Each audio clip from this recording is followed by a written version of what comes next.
Boa noite a todos, Shalom. E, pela graça de Deus, estamos aqui, queridos, mais uma vez, para estudar mais um pouco a palavra do Senhor. Continuando o estudo da semana passada, compreendendo a Igreja de Cristo como um corpo, texto em 1 Coríntios 12, e vamos adentrar um pouco mais hoje nesse assunto.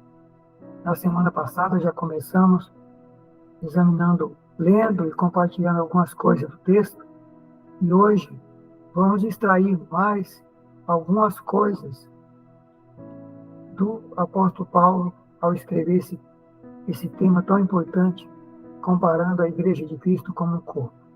Como falamos na semana passada, ele começa os primeiros versículos falando sobre dons espirituais, falando que a igreja não pode ser ignorante sobre os dons, falando da importância dos dons. Ele cita aí nesse texto uma lista de dons: palavra da sabedoria, palavra da ciência, fé, cura, operação de maravilhas, profecia, discernimento de espíritos, variedade de línguas e interpretação de línguas. É a primeira parte desse capítulo. Ele começa falando sobre os dons e a importância dos dons. Depois, ele vai falar sobre a igreja e compara, e para explicar melhor a igreja, ele a compara como um corpo humano. Queridos,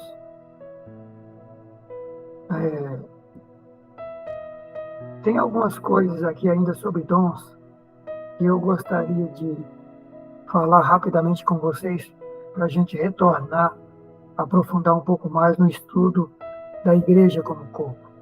Mas ainda sobre dons, o apóstolo Paulo coloca uma palavra aí, ele diz que o dom é dado para aquilo que for útil. Ou seja, os dons é para ter utilidade na igreja. É para ter utilidade. O dom tem objetivo, não é dado por qualquer motivo. Ele é dado para o que for útil, como o apóstolo está dizendo aí.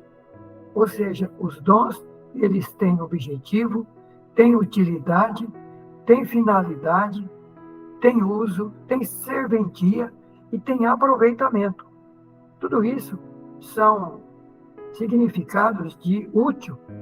O útil é aquilo que tem utilidade, que tem uso, que tem serventia, que tem finalidade, que tem aproveitamento. Então, dons não é dado para ficar de qualquer jeito. Não é. É dado pelo Espírito Santo para aquilo que for útil para a igreja, para o propósito de Deus, para o povo de Deus e para o propósito de Deus com a igreja e com o mundo. Esse é o objetivo dos dons. E muita gente não tem entendido isso. E a gente tem visto como os dons têm sido desvirtuado o seu objetivo. Portanto, os dons, eles têm utilidade, eles têm objetivo, eles têm que ter serventia, aproveitamento. Não é para as pessoas se tornar mais importantes do que os outros, não é para ostentação, não é para ter lucro com isso, não é, jamais. Não é para demonstrar ou provar espiritualidade, ou que a pessoa é mais crente ou mais fiel do que os outros, porque tem determinado dom, de jeito nenhum. A Bíblia diz que os dons são dados pela graça de Deus. E graça é favor imerecido, não tem mérito. É graça, Deus dá porque Ele é gracioso, é bondoso, é misericordioso. Não é pela capacidade da pessoa, não é porque é mais crente do que os outros, é porque Deus quer dar. A gente vai ver daqui a pouco o texto falando sobre isso, que os dons são dados pelo Espírito Santo. É Ele que dá. E com o objetivo, edificar, construir o corpo de Cristo, ajudar, orientar, apoiar, aconselhar a igreja. Esse é o objetivo dos dons. E, por fim, os dons são dados para trazer unidade, conhecimento, maturidade, crescimento, como está lá em Efésios, e a gente já estudou sobre isso. Portanto, os dons não é para causar divisão e desunião e separação no meio do povo de Deus. E, infelizmente, nós temos visto muito isso. Divisão, desunião e separação. Agora o apóstolo vai voltar a falar sobre a igreja, a partir do versículo 13, 12 em diante, no capítulo 12. Ele começa a falar da igreja como um corpo. Ele começa o versículo 12. Porque assim como o corpo é um e tem muitos membros, e todos os membros, sendo muitos, são um só corpo, assim é Cristo também.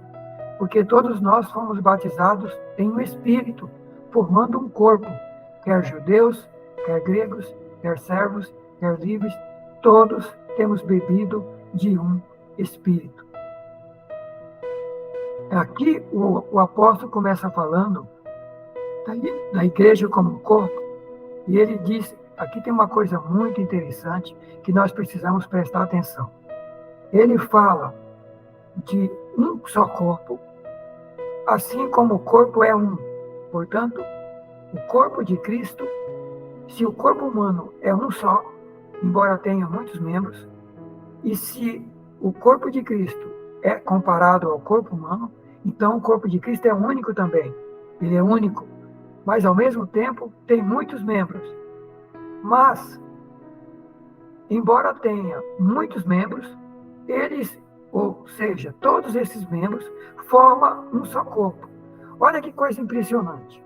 Aqui está falando de unidade e de diversidade. Ou seja, unidade na diversidade. Um único corpo com muitos membros. Muitos membros fazendo parte de um só corpo. A igreja precisa aprender isso. A igreja de Deus, a igreja de Jesus, precisa voltar para isso. Um só corpo. Deus não tem 10 igrejas. Deus não tem 2 igrejas.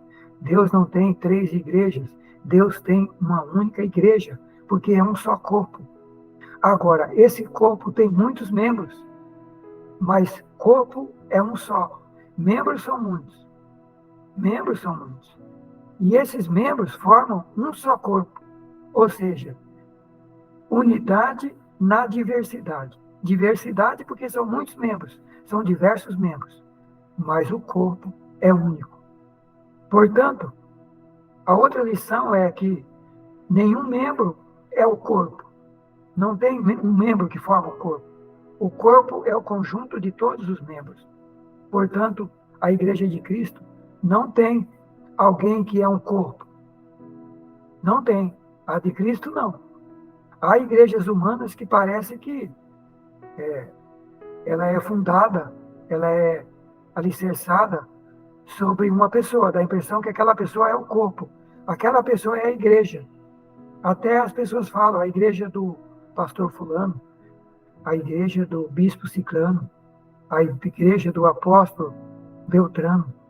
Mas, meus irmãos, a igreja de Cristo é uma só, é única.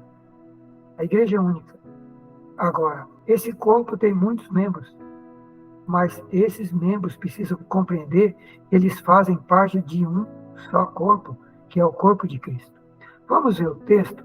O texto, o apóstolo diz aí, nós já lemos, assim como o corpo é um e tem muitos membros, e todos os membros, sendo muitos, formam ou são um só corpo, assim é Cristo também.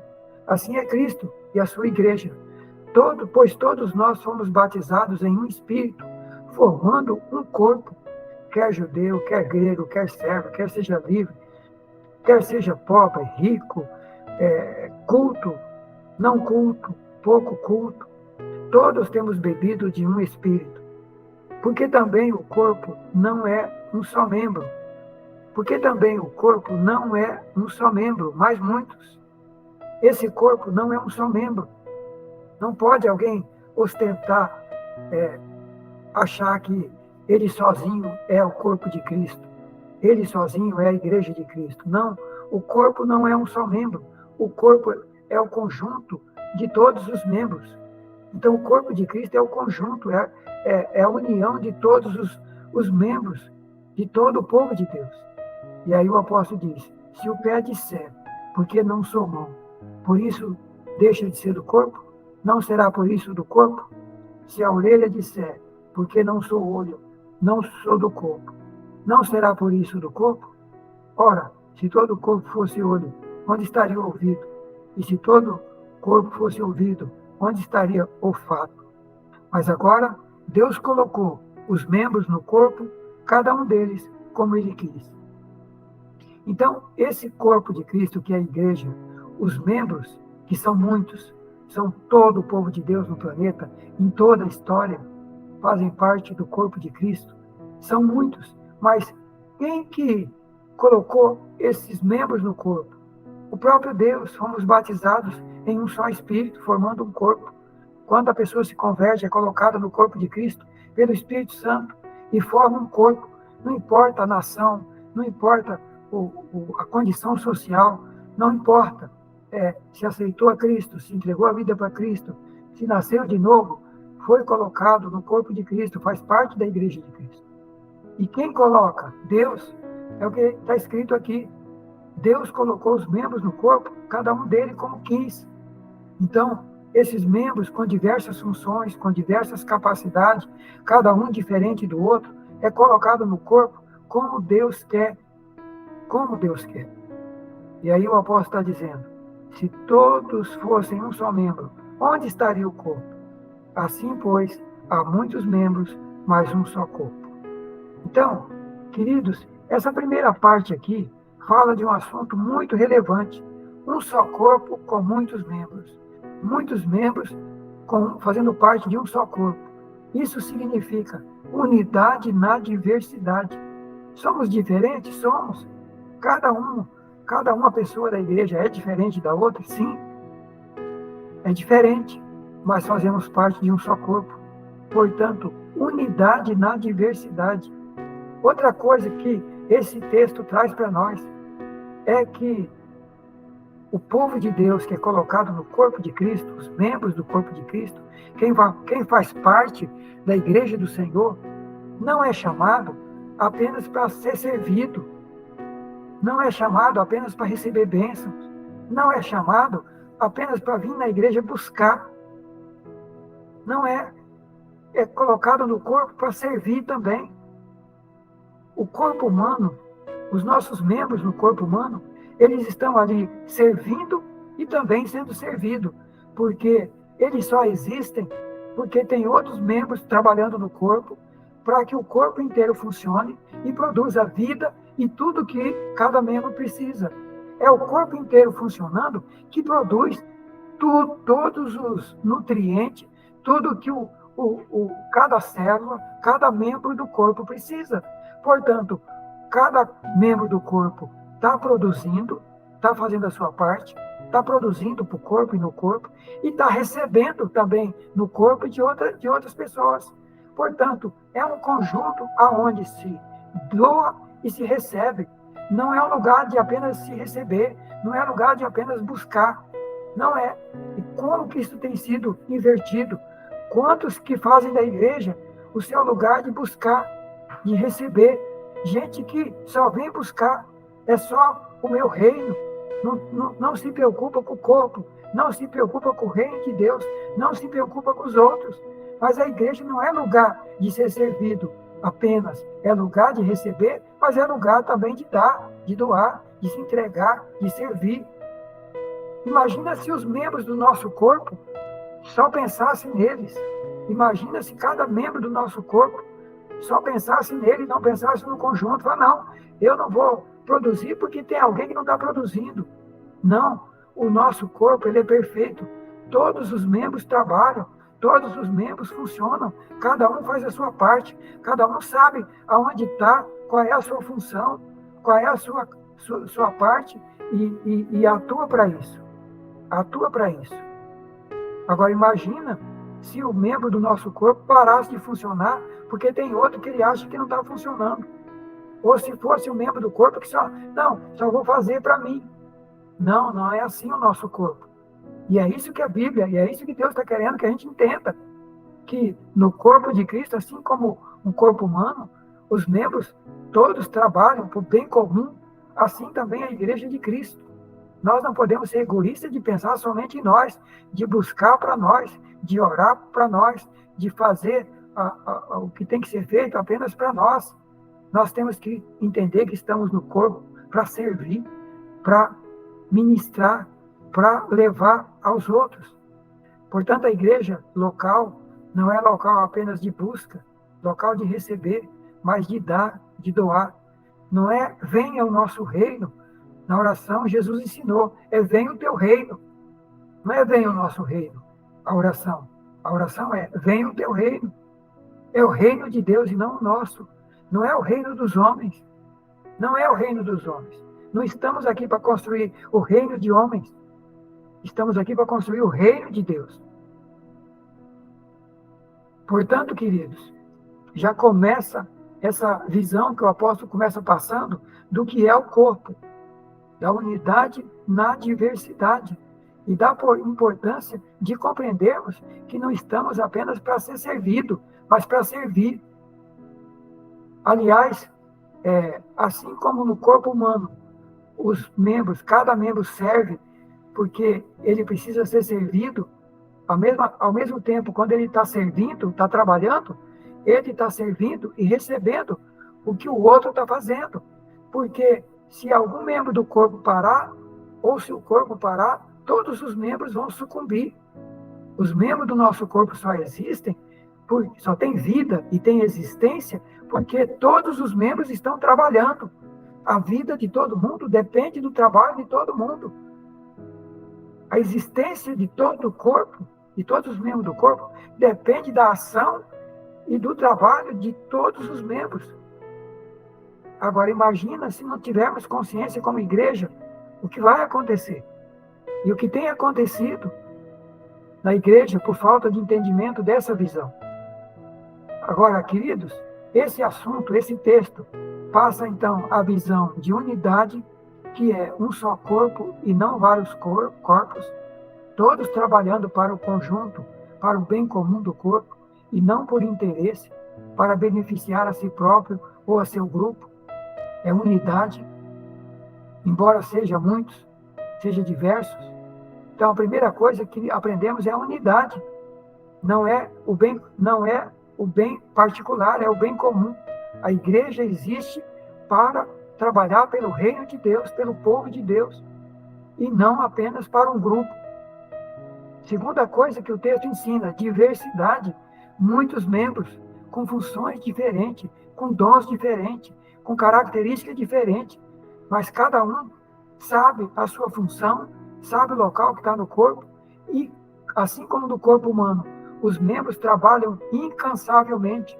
Os membros do nosso corpo trabalham 24 horas por dia. Até mesmo quando a gente está dormindo, tem membros do nosso corpo trabalhando. Porque se eles pararem, a gente morre. A igreja também tem que ter essa visão que o corpo de Cristo não pode parar. Que somos muitos, somos diversos, mas precisamos saber qual local fomos colocados, qual a nossa função e se estamos realizando essa função. Outra coisa que o corpo ensina para nós, objetividade. Cada membro do corpo humano sabe qual é a sua função. O pé sabe o que ele tem que fazer, a mão sabe o que tem que fazer, o olho sabe o que tem que fazer. Cada célula sabe o que ela tem que fazer e ela faz. Então, objetividade, funções definidas. Cada membro do corpo exerce sua função. Cada membro, cada órgão, cada célula tem a sua função definida. Cada um realiza seu trabalho no corpo e pelo corpo. Não há sobreposição de funções, acúmulo de função. Cada membro sabe a sua função e a executa. Não há briga, nem rivalidade por função. O pé não pode dizer, porque não sou olho, não sou do corpo. É isso que nós aprendemos aí. O pé vai fazer a parte dele como pé, e o olho vai fazer a parte dele como olho. Um não pode querer tomar o serviço do outro. Um não pode querer fazer o trabalho do outro. Cada um vai fazer o seu trabalho, respeitar o trabalho do outro e compreender que o trabalho do outro é importante para o corpo e importante para ele também. Outra lição desse texto, complementariedade. Um membro pode complementar o trabalho do outro, quando necessário. Nós sabemos que há membros no nosso corpo humano que eles complementam. Quando um órgão, o membro está muito sobrecarregado, o outro vem para ajudar. Uma célula está sobrecarregada, a outra vem para ajudar. Mas é para auxiliar, não é para tomar o lugar do outro. É para auxiliar. Não significa substituir o trabalho do outro, mas complementar o trabalho do outro quando o outro está sobrecarregado. Portanto, vem para auxiliar. Não é um membro estar ocioso, preguiçoso, parado, e o outro fazendo o seu serviço. Não é assim no nosso corpo. Cada membro do nosso corpo atua ininterruptamente para que tudo funcione. Agora, quando está sobrecarregado, existe a complementariedade. A igreja tem que entender isso também. Que precisamos compreender que tem hora que tem que ajudar o irmão, complementar o trabalho dele, quando está sobrecarregado, porque estamos a serviço do corpo. A outra coisa, outro requisito do corpo de Cristo, subordinação. O texto fala sobre isso, sobre subordinação. Todo o corpo está subordinado à cabeça. Todo o corpo humano é subordinado à cabeça. É o cérebro, é a cabeça que comanda o corpo, comanda todos os membros do corpo. Vem a ordem do cérebro, através dos nervos, do sistema nervoso, e todos os membros do nosso corpo executam a ordem. Portanto, há subordinação.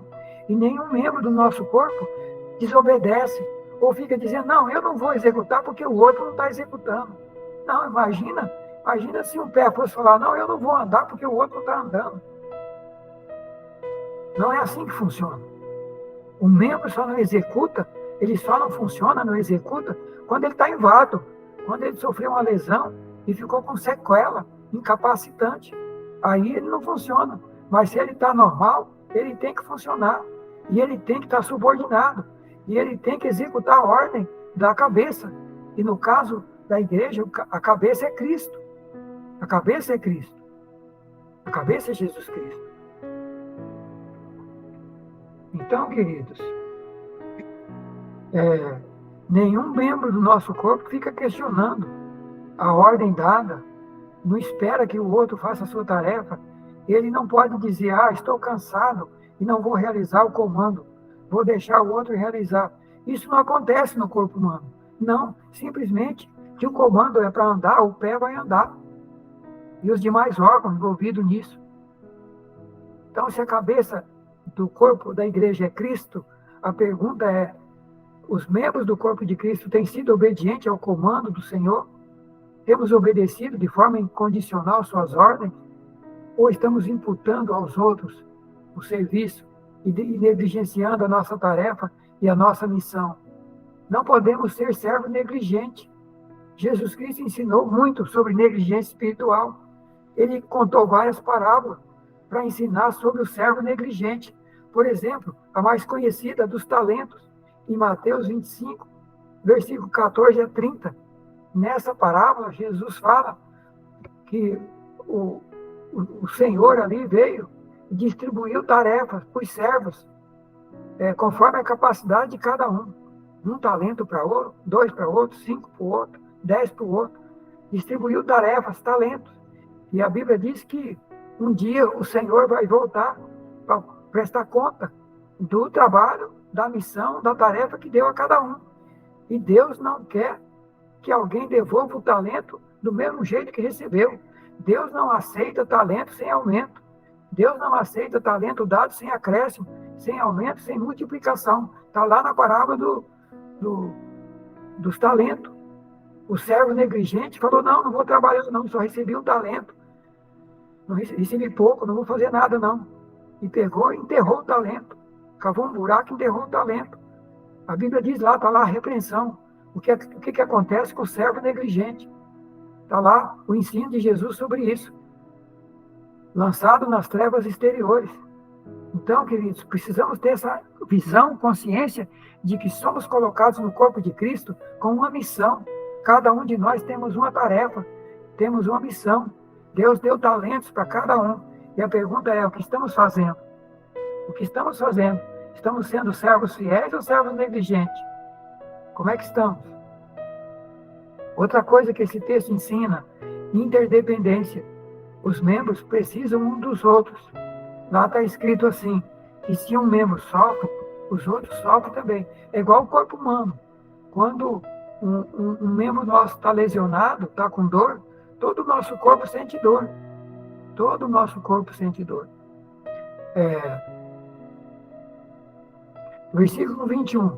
O olho não pode dizer à mão, não tenho necessidade de ti, nem ainda a cabeça aos pés, não tenho necessidade de vós. Ou seja, está falando aqui de dependência ou interdependência.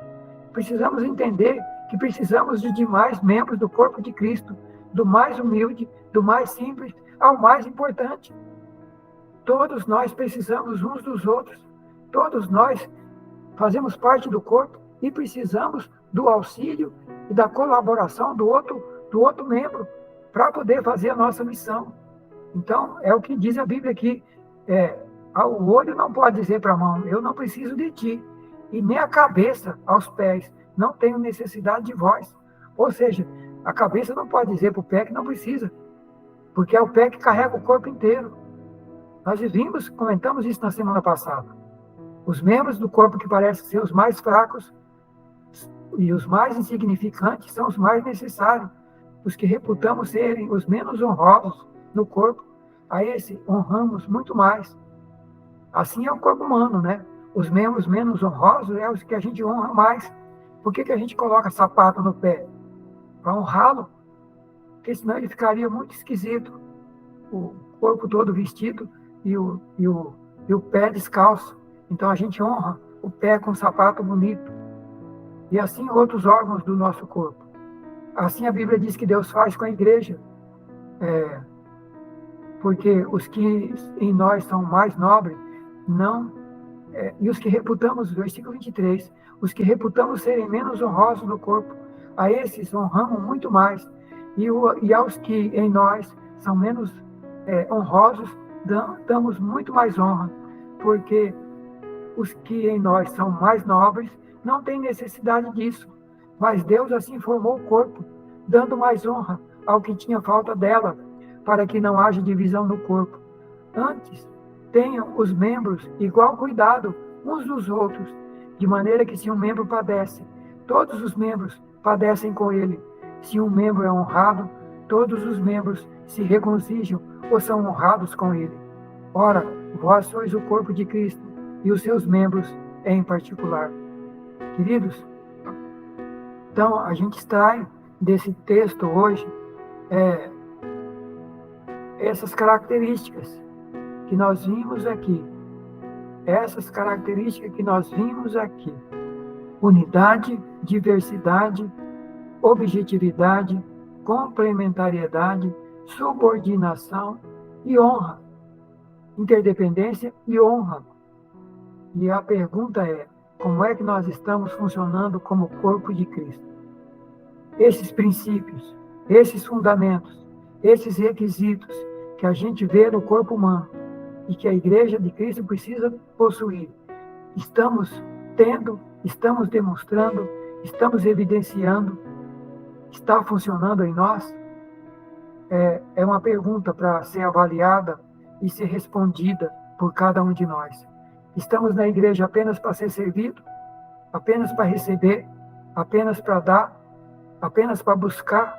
Ou temos consciência que fazemos parte de um corpo e que precisamos estar a serviço desse corpo? Que Deus nos colocou em algum lugar no corpo de Cristo e precisamos ser úteis a Deus e ao corpo? Que Deus vai cobrar de nós a missão, o talento que deu a cada um de nós. É bom que a gente reflita sobre isso. É bom que reflitamos sobre isso, como estamos vivendo como igreja, qual a visão que temos de igreja, qual a consciência que temos de igreja. Vamos orar. Obrigado, Pai, por esta palavra, mais esta palavra sobre esse tema tão relevante, compreendendo a igreja de Cristo como corpo. Senhor, abre a nossa visão a cada dia, abre os nossos olhos. O Senhor tem trabalhado há muito tempo conosco sobre restauração da igreja. A igreja precisa ser restaurada, a igreja precisa ser a igreja tal qual, como foi fundada pelos apóstolos. A gente vai ver isso nos próximos estudos, como caminhou a igreja de Cristo na terra como corpo. Abre a nossa visão, abre os nossos olhos, fala com cada irmão, com todos aqueles que estiver estudando e ouvindo essa palavra e estudando conosco. Abre a visão de cada um, fala com cada um. Em nome de Jesus nós oramos e abençoamos a cada um, Senhor, no nome de Jesus. Amém e amém. Deus abençoe e até a próxima gravação.